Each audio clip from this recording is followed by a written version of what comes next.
Assalamualaikum warahmatullahi wabarakatuh teman-teman semua. Selamat pagi.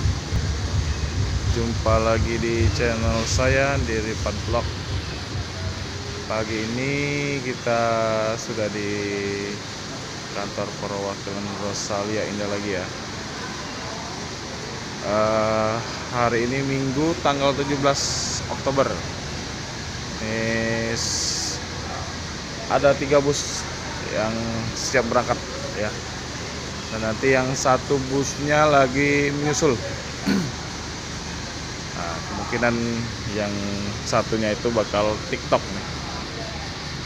Ini yang sudah ada di sini ada jurusan Blitar, Surabaya, yang paling ujung ADD 470 Klaten ya.